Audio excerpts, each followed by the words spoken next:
Assalamualaikum dan salam sejahtera. Utama TVA semalam ini anda bersama saya Lukman Muhammad. Dan saya Selasa Safian. Ini antara tajuk-tajuk utama malam ini. Kemenangan besar gabungan Parti Sarawak adalah lebih penting berbanding peruntukan kerusi untuk bersatu. Geran khas prihatin manfaatkan peniaga tatkala masih dibelenggu pandemik COVID-19. Seorang wanita hilang dikuatiri disambar buaya ketika sedang mandi di sungai berdekatan Rumah Panjang Matis Depa, Sungai Peking Tinjar, Bakong Miri.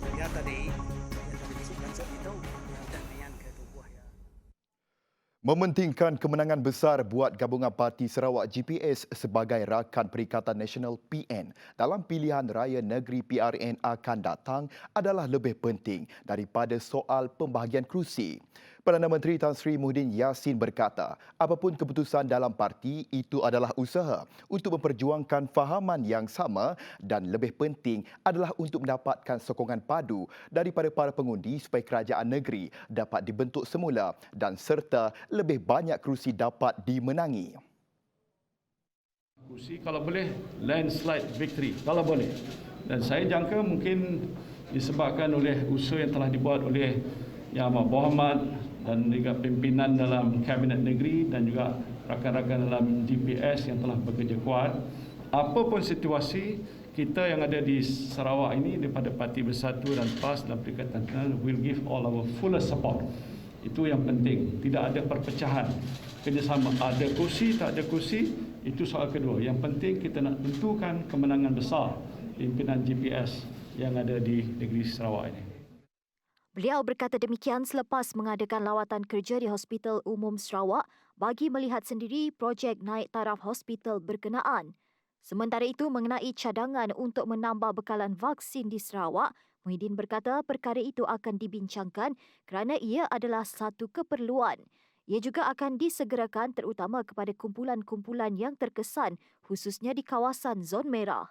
Di Sarawak ni kita mahu supaya kawasan merah jadi kuning lepas tu jadi hijau semula disegerakan. Itu pada dasar di peringkat Jawatankuasa COVID kebangsaan kita sudah setuju. Cumanya kita kena melihat cara lebih terperinci kerana negeri-negeri lain juga memerlukan bekalan dan kita nak mencari jalan supaya data kes COVID ni makin menurun ke suatu paras yang paling rendah. Jadi ini akan kita usahakan. Soalan ni bukan kerana kita nak bekal ke nak bekal. Soalan ni adalah bekalan yang perlu dapat, yang nak disampaikan oleh pembekal itu tidak datang sekaligus. Jadi dia datang besok, lusa, so we have to send it by batches. Jadi kalau mereka segera hantar, segera dapat. Kalau mereka ikut jadual tertentu, jadi kita terpaksa tunggu oleh pembekal ini untuk menyampaikan dalam tempoh masa tertentu. Itu masalah kita.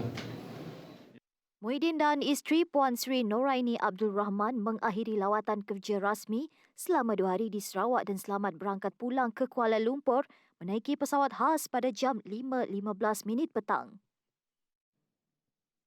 Sebelum ini, nama mikolog Haji Saleh menjadi tular di media sosial selepas premis itu dijadikan contoh dalam amanat Perdana Menteri Tan Sri Muhyiddin Yassin ketika melancarkan bantuan prihatin 2.0.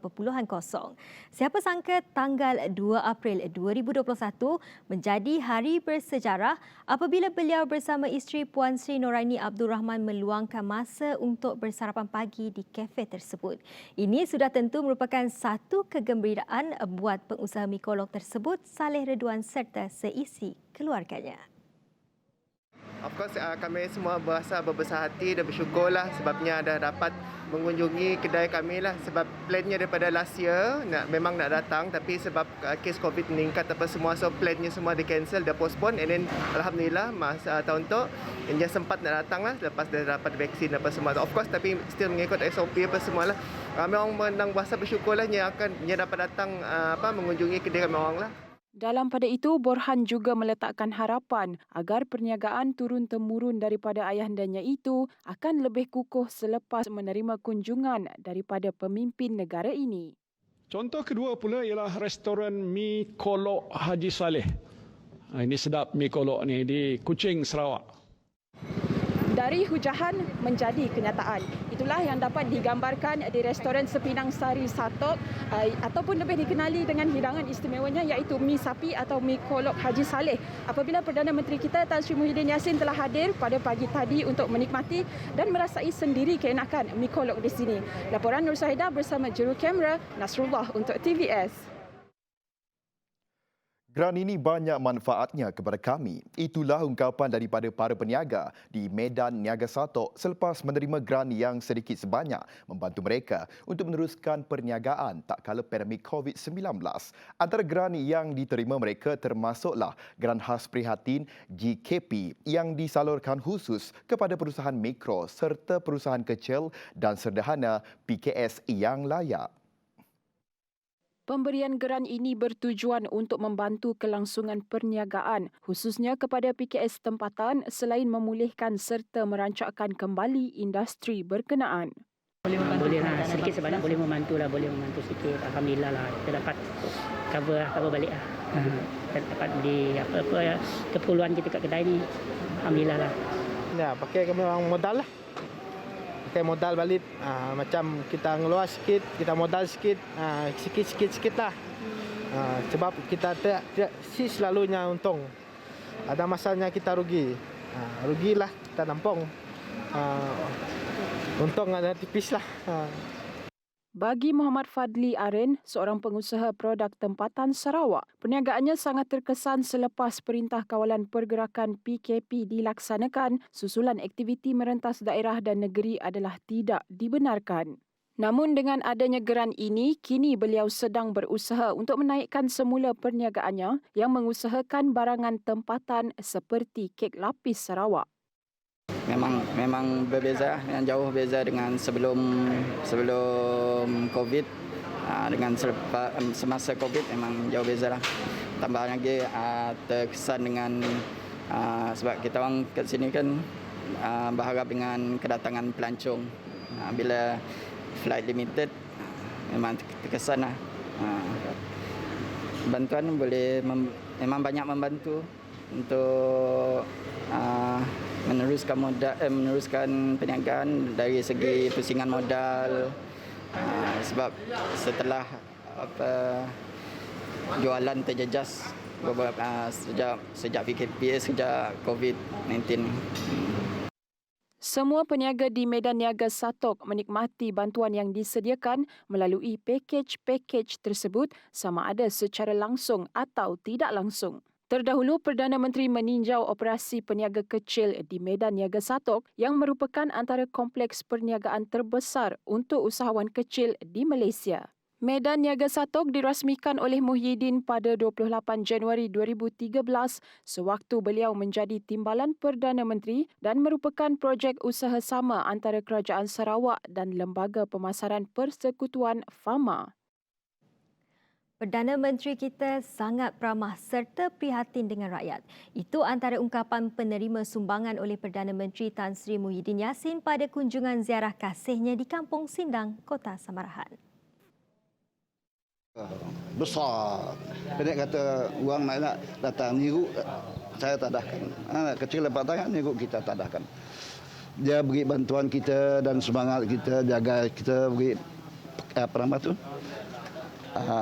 Nasihat kita jaga diri dalam bahagian COVID tu.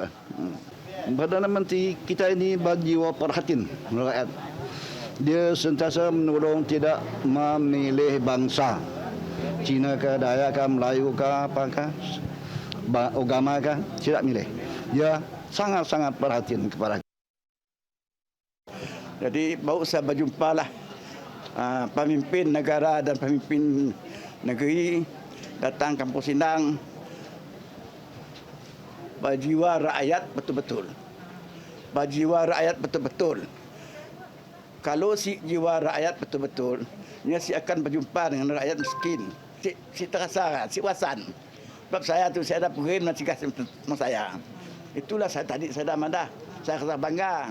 Oleh kerana si ada dalam perin saya hanya nak masuk rumah saya pada hari ini. Alhamdulillah lah. Itu dari perintah. Turut serta pada ziarah kasih tersebut adalah isteri Muhyiddin, Puan Sri Nuraini Abdul Rahman, Ketua Menteri Sarawak Datuk Patinggi Abang Johari Tun Openg serta beberapa Menteri Persekutuan dan Negeri. Lagi perkembangan dalam negeri. Penglibatan masyarakat dalam mencegah kebakaran perlu dipertingkatkan bagi membantu pihak berkaitan jika berlaku bencana. Pengarah Jabatan Bomba dan Penyelamat Negeri Sarawak Hirudin Rahman berkata, masyarakat perlu dididik dari awal agar mereka peka tentang aspek keselamatan di sekeliling mereka sekaligus merapatkan hubungan antara bomba dan masyarakat.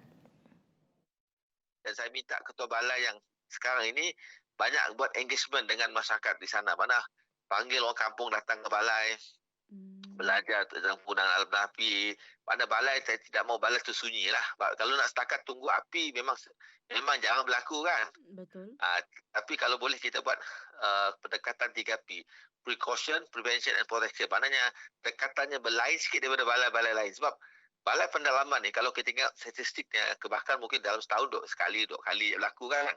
Tetapi apa yang penting lah, kita pergi buat engagement. Prevention, precaution and prevention, ini perkara yang diberi perhatian oleh mereka lah.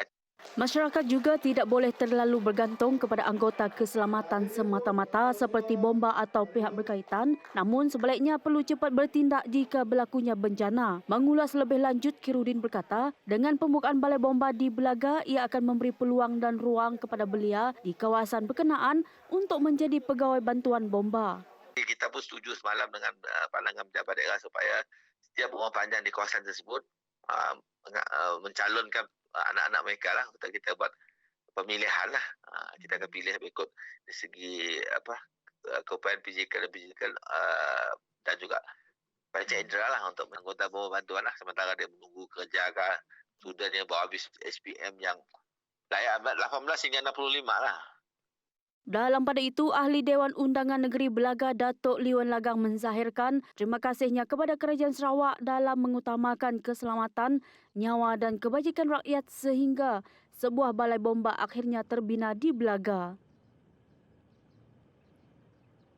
Seorang wanita dilaporkan telah dibaham buaya ketika mandi di sungai berdekatan rumah Panjang Matis Depa di Sungai Perking Tinja Bakong, Marudi. Operasi mencari dan menyelamat SAR masih diteruskan di kawasan tersebut dengan bantuan penduduk kampung. Mangsa dikatakan disambar buaya pada jam 12.15 tengah hari. Menurut saksi, mangsa dikatakan sedang mandi di pada jeti berdekatan dengan rumah Panjang sebelum disambar oleh buaya. Lepas itu setelah mendapat maklumat tersebut, penduduk kampung terus menjalankan operasi mencari dan menyelamatkan. Penduduk kampung telah memulakan pencarian terlebih dahulu kerana pihak bomba terpaksa mengambil masa kira-kira 3 jam untuk sampai ke destinasi. Jabatan Imigresen setakat ini tidak menerima sebarang makluman daripada Polis Diraja Malaysia PDRM berhubung pembabitan anggota jabatan itu dengan Ahli Perniagaan Datuk Sri Niki Leo Sun Hee yang kini dalam senarai buruan pihak berkuasa. Jabatan tersebut turut sedia bekerjasama dengan PDRM sekiranya terdapat pegawai dan anggota Jabatan Imigresen terlibat dalam sindiket pengubahan wang haram terbesar di negara ini yang dijalankan geng Niki. Selasa lepas, Ketua Polis Negara Tan Sri Abdul Hamid Badur mendedahkan 34 pegawai dan anggota daripada pelbagai agensi penguatkuasa disyaki mempunyai hubungan dan melindungi kegiatan sindiket jenayah terancang geng Niki. Kumpulan tersebut diketuai Niki berusia 33 tahun, merupakan pengasas kepada Winner Dynasty Group yang berpusat di Setiawak Puchong, Selangor menjadi buruan polis selepas 68 ahlinya ditahan dalam Op Pelican 3.0 bermula 20 hingga 28 Mac lepas. Sarawak mencatatkan 193 kes pulih pada Jumaat, menjadikan jumlah keseluruhan kes positif COVID-19 yang telah pulih atau dibenarkan discharge meningkat kepada 14,019 orang. Jawatan Kuasa Pengurusan Bencana Negeri JPBN Sarawak memaklumkan terdapat 2 kematian akibat jangkitan COVID-19. Kini jumlah kematian di Sarawak meningkat kepada 112 orang. Sementara itu, Sarawak merekodkan 217 kes baharu COVID-19 dengan daerah Bintulu melaporkan kes tertinggi iaitu sebanyak 74 kes. Bintulu 74, Sibu 46, Miri 30, Kuching 28, Julau 10, Maradong 5, Samarahan 5, Mukah 3, Seratok 3, Serian 2, Beluru 2, Kenawit 2, Marudi 2, Matu 2, Betong 1, Serike 1 dan Lubok Antu 1. Dalam pada itu, kerajaan membuat keputusan untuk mengenakan perintah kawalan pergerakan diperketatkan PKPD di Kampung Baki Serike, Sarawak selama 5 hari bermula 3 April. Tindakan itu bagi memudahkan proses saringan bersasar terhadap penduduk selain usaha mengawal penularan dalam komuniti. Penguatkuasaan PKPD turut dikenakan di kawasan Sungai Rasau Batang Igan, daerah Matu, bahagian Mukah, Sarawak. Keputusan Jawatankuasa Pengurusan Bencana Bahagian JPBB Bintulu mewajibkan ujian saringan COVID-19 sebelum masuk ke bahagian Bintulu mulai 5 hingga 18 April ini mendapat respon positif. Rata-rata menganggap ia wajar demi mengurangkan jumlah kes COVID-19 di bahagian tersebut. Setuju mana kata kami kes COVID-19 di Bintulu oleh ukuran 8 mayung kes dari luar. Itu sebagai warga Bintulu, tindakan tu memang amat manaslah. Laban mayuh kes tu majoritinya dari orang luar. So ngau langkah tu ia akan boleh mengurangkan kes COVID-19 sebab menua Bintulu ditau. Terdahulu, pengerusi JPBB Bintulu merangkap Residen Bahagian Bintulu Jack Aman Luat berkata, individu yang ingin masuk ke Bintulu diwajibkan untuk menjalani ujian saringan COVID-19 dalam masa 3 hari sebelum melakukan perjalanan. Langkah tersebut diambil susulan peningkatan kes COVID-19 yang berlaku di Bintulu dan berpunca daripada pergerakan individu dari luar dan seterusnya menjangkiti komuniti serta menyebabkan jangkitan di tempat kerja. Jadi sekiranya tiada keputusan ujian saringan COVID-19, maka pihak polis berhak untuk tidak meluluskan permit berkenaan. Dan jika ada individu yang didapati tidak mempunyai dokumen keputusan ujian saringan COVID ini, maka dia dihalang untuk masuk ke Bintulu ataupun masuk ke dalam pusat QC kita untuk tempoh 14 hari, dan segala kos kuarantin berkenaan beserta dengan ujian saringan akan ditanggung oleh beliaulah. Persis cahaya di hujung terowong, pembukaan Bazar Ramadan di Sibu pada tahun ini memberi kelegaan kepada para peniaga kecil. Ia dilihat sebagai peluang untuk menjana pendapatan bagi meningkatkan ekonomi mereka yang terjejas akibat penularan pandemik COVID-19. Bagi Nur Safarina Abu Osman sebagai peniaga tetap Bazar Ramadan setiap tahun, dia bersyukur dengan peluang tersebut. Baginya inilah masanya untuk meraih pendapatan tambahan sepanjang bulan Ramadan. Rasa bersyukurlah sebab sebelum tu kan memang tiap-tiap tahun memang kami berjual kat bazar lah. Jadi bila diberi peluang buka bazar walaupun pada orang macam semua tempat buka lah, jadi rasa syukurlah. Mungkin ada orang nak cari duit lebih untuk bulan puasa nak. Jadi sikit sebanyak boleh membantu pakai nambah pendapatan. Fatimah Jawel pula berharap perniagaannya kali ini akan dipermudahkan kerana itulah satu-satunya mata pencarian buatnya. Kami syukur alhamdulillah lah, mudah-mudahan lah niaga kami tu maju, syukur minta lah. Ada pendapatan lebih lah. Kena lama dah saya dah buka kedai. Macam kami tu dah setahun lebih dah saya berdagang di kedai di kampung kan.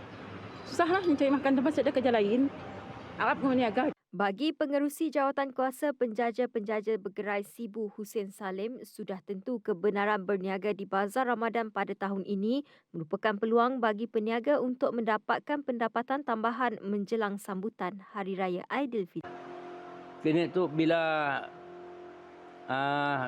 sidak ya ada dapat buka Bazar Ramadan tu, sidak macam senang hati dapat mencarikan rezeki lah, pendapatan sidak untuk Hari Raya tu lah. Bila setahun yang lalu saya dah buka pasar Ramadan, pasar terjejas nak berdagang di kampung pun tersekat juga. dia boleh berdagang. Macam orang ada bekerja, adalah pendapatan bulan-bulan. Bagi orang yang dah bekerja harap dengan perdagangan adalah Terdahulu, Majlis Perbandaran Sibu meluluskan Bazar Ramadan di dataran Bandar Sibu Fasa 2, Pelangi Food Kiosk Kampung Nangka dan Bandung Walk. Hari ini, masyarakat antarabangsa menyambut Hari Kesedaran Autisme Sedunia. Ia merupakan ruang terbaik bagi orang awam untuk memahami golongan tersebut secara lebih dekat. Pelbagai program sama ada berbentuk pameran atau kempen diatur oleh Badan Bukan Kerajaan NGO dan Persatuan Berkaitan Autisme untuk meningkatkan kesedaran dan keprihatinan masyarakat terhadap golongan ini. Gangguan spektrum autisme ASD atau autisme adalah gangguan perkembangan saraf pada seseorang yang boleh menyebabkan kesukaran untuk berkomunikasi, menjalani interaksi sosial dan berdepan dengan masalah tingkah laku. Setiausaha Kucing Autistic Association Dwayne Reggie pada program Sejahtera Asia terbitan TVS berkata antara faktor yang mengganggu tumbesaran mereka termasuklah persekitaran dan pemakanan. Keadaan persekitaran juga main peranan dalam autism ini ada pada kanak-kanak. Salah satu daripada pemakanan, mungkin sebab bahan kimia di dalam makanan yang berplastik. Bukan plastik, mungkin chemical. Kimia, bahan kimia, penggunaan kimia.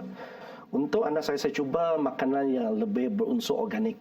Hakikatnya autisme boleh disifatkan antara masalah yang paling popular berlaku dalam kalangan kanak-kanak zaman ini dan sering menjadi perbahasan serta kajian dalam bidang perubatan dalam usaha mencari jawapan di sebalik punca sebenar, tanda dan gejala yang berlainan, cara merawat dan sebagainya. Antara stigma yang sering dikaitkan dengan golongan ini adalah masalah tingkah laku seperti mudah mengamuk dan sukar mendengar arahan. Bagi ibu bapa yang masih memerlukan bantuan, di Kuching terdapat bengkel untuk kanak-kanak autisme yang berumur 3 hingga 12 tahun iaitu di Desa Wira.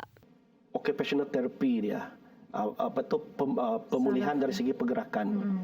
So kita baik pulih dia punya pergerakan sebab pergerakan itu yang akan develop dia punya senses dengan dia punya muscle dia.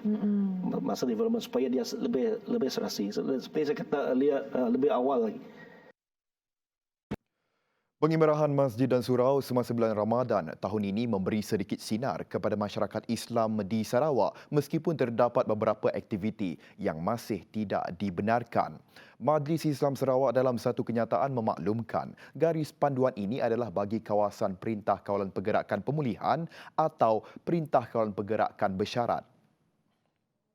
Antara aktiviti yang dibenarkan adalah solat sunat witir, solat sunat tarawih, tadarus, Qiyamulai, iktikaf dan beberapa lagi aktiviti yang lain. Sementara itu, bagi aktiviti yang tidak dibenarkan adalah majlis berbuka puasa, majlis jamuan moreh dan majlis jamuan sahur. Semua aktiviti yang diberikan kebenaran ini hendaklah mematuhi segala prosedur operasi standard SOP yang telah ditetapkan. Ini sedikit perkembangan sukan. Liga Bola Sepak Malaysia MFL mengharapkan kerjasama daripada penyokong supaya tidak menimbulkan sebarang masalah bagi memastikan kebenaran untuk pemain ke-12 kembali ke stadium tidak ditarik semula oleh kerajaan. Ketua Pegawai Eksekutif MFL Dato' Abdul Ghani Hassan turut mengingatkan semua pihak, khususnya pasukan tuan rumah, supaya dapat mematuhi segala prosedur operasi standard SOP yang telah ditetapkan selain memastikan tiada penyokong berhimpun di luar stadium. Pihaknya akan melakukan pemantauan dengan lebih ketat dengan kerjasama daripada pihak berkuasa seperti Majlis Keselamatan Negara, MKN, Kementerian Belia dan Sukan, KBS, Kementerian Kesihatan Malaysia, KKM dan Polis Diraja Malaysia, PDRM.